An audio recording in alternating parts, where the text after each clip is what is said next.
கண்ணகி நகர் கார்த்திகா அவர்களால் சொல்லப்பட்ட ஒரு சிறிய கதை. ஒரு நாட்டில் ஒரு ராஜா இருந்தாராம். அந்த ராஜாவை சுற்றி சில மந்திரிகள் இருந்தார்களாம்.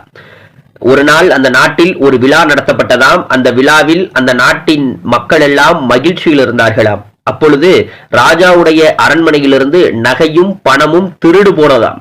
உடனடியாக ராஜா காவல்துறை நாடினாராம். இதுபோல அரண்மனையிலிருந்து பணமும் நகையும் திருடு போய்விட்டது, கண்டுபிடித்து தாருங்கள் என்று சொன்னாராம். உடனடியாக காவல்துறையினர் மோப்பனாய் உதவியுடன் திருடனை கண்டுபிடிக்க சென்றார்களாம். அப்பொழுது திருடன் அந்த நாயை திசை திருப்புவதற்காக ஒரு பக்கம் கருவாடு துண்டுகளை போட்டுவிட்டு மறு திசையில் ஓடினாராம்.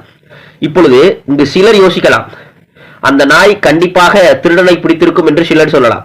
அதே போல சிலர் சொல்லலாம், இல்லை அந்த நாய் கருவாடு துண்டுகளை சாப்பிட்டுக் கொண்டே சென்றிருக்கும் என்பதை இங்கு சிலர் சொல்லலாம்.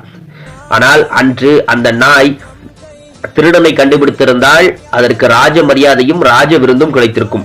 ஒருவேளை கருவாடு துண்டுகளை சாப்பிட்டுக் கொண்டே சென்றிருந்தால் திருநாயாக துரத்தி அடிக்கப்பட்டிருக்கும். இப்பொழுது இந்த கதையில் அந்த நாய் தான் முடிவு செய்ய வேண்டும், தனக்கு ராஜ மரியாதை வேண்டுமா இல்லை திருநாயாக செல்ல வேண்டுமா. அதே போல்தான் வாழ்க்கையில் மனிதர்களாகி நீங்கள் தான் முடிவு செய்ய வேண்டும். 8 கோடி நபர்களுள் ஒருவராக நீங்கள் இருக்க வேண்டுமா இல்லை 8 கோடி நபர்களுக்கு தெரியக்கூடிய ஒற்றை நபராக மாற வேண்டுமா என்று. நன்றி.